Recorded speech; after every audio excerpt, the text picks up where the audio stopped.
बीकानेर में राठौड़ वंश का शासन हुआ करता था। हमने और पढ़ा था कि बीकानेर के दो पुराने नाम बताए थे मैंने, एक बताया था जंगल देश, एक बताया था राती घाटी, कि ये वाला क्षेत्र था जंगल टाइप का क्षेत्र हुआ करता था, तो जंगल देश या जंगल देश कहा करते थे। थोड़े लाल रंग की सी मिट्टी वाली जगह थी वो, जहाँ पे शुरुआत में बीका जी आए थे, तो उसको राती घाटी बोलने लग गए थे। हमने और पढ़ा था कि जंगल देश की जो राजधानी थी वो अही छत्रपुर थी, जिसे हम वर्तमान के अंदर नागौर कहते हैं। फिर हमने बीका के बारे में पढ़ा था। हमने पढ़ा था कि उसके पिता राव जोधा ने एक बार उसको ताना मार दिया था बातें करते हुए, तो वो वहां से निकल गया था, अपने काका कांधल और अपने छोटे भाई बिद्दा को लेके वहां से निकला था। 1465 में वो लोग वहां से निकले थे, करणी माता से आशीर्वाद लिया और बाद में ये वाला इलाका जीत लिया था यहाँ पे।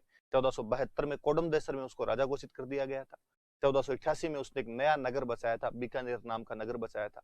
आखा तीज के दिन स्थापना हुई। आखा तीज को उसका स्थापना दिवस माना जाता है, इसलिए आखा तीज के दिन बीकानेर में पतंगे उड़ाई जाती है। कितनी बातें हमने पढ़ी थी इसके अंदर। ये कुछ फोटो दिखाई थी मैंने आपको, इसमें करणी माता आशीर्वाद दे रहे हैं वो। फिर मैंने बताया था कि बीकानेर में जो राजा उनके राज तिलक हमेशा पांडु गोदारा जो थे, बीका जी का राज तिलक उन्होंने किया था, तो उनके जो लीनेज में उनके डिसेंडेंट जो होते हैं, गोदारा जाट जो होते हैं, वो बीकानेर के राजाओं का राज तिलक करते थे। जोधपुर पर अटैक कर दिया था, क्योंकि जोधा जी के टाइम में उसकी बातचीत हुई थी कि मुझे आपके जो एम्बलम्स है वो दिए जाने चाहिए, लेकिन जब उसे नहीं दिए गए तो अपने भाई सुजा के राजा जब जोधपुर का बन रहा था तब उसने वहां पे अटैक किया। सुजा की जो मम्मी थी जसमादे, जो जोधा जी की हाड़ी रानी थी, उन्होंने समझौता करवाया, इसको खूब सारे जो राज चिन्ह थे उनमें से हिस्सा दिलवा दिया था। तो जैसे हड़बू जी की कटार दिलवाई थी, नागणची माता की 18 हाथों की मूर्ति दिलवाई थी, लक्ष्मीनाथ जी की एक मूर्ति दिलवाई थी, बिका उनको लेके संधि करके वापस आ जाता है वहां पे। फिर बिका ने कुछ यहाँ पे मंदिर वगैरह बनवाए। कोडमदेसर में उसने एक भैरून जी का मंदिर बनवाया था, जो मूर्ति वो मंडोर से लेकर आया था। नागणची माता की मूर्ति जो जोधपुर से लेके आया था, उसका भी बीकानेर में नागणची माता का मंदिर बनवाया, जो कि 18 हाथों की मूर्ति है। नागणची माता राठौड़ों की कुल देवी है और करणी माता राठौड़ों की इष्ट देवी है। बीकानेर वाले राठौड़ ज्यादा मानते हैं उनको। ये मैंने आपको बताए थे, वो फोटो वगैरह बताए थे। राव लूणकरण जो था, वो जसनाथ जी एक संत हुए थे, उनकी कृपा से, उनके आशीर्वाद से राजा बना था। राव लूणकरण ने बाद में आपके जैसलमेर के जो रावल जैतसी थे उनको हरा दिया था। इसने नागौर के मोहम्मद खां को हराया था, लेकिन 1526 में डोसी के युद्ध के अंदर, और अभी मीरा जो राजा थे, नवाब थे नारनौल के, उनके खिलाफ लड़ता हुआ मारा गया था। इसे कलयुग का कर्ण कहा जाता है, ऐसा बिट्टू सूजा ने कहा है। जयसोम ने भी इसकी जो तुलना है वो कर्ण के साथ की है। इन्हें जो लूणकरण सर झील है उसका निर्माता माना जाता है।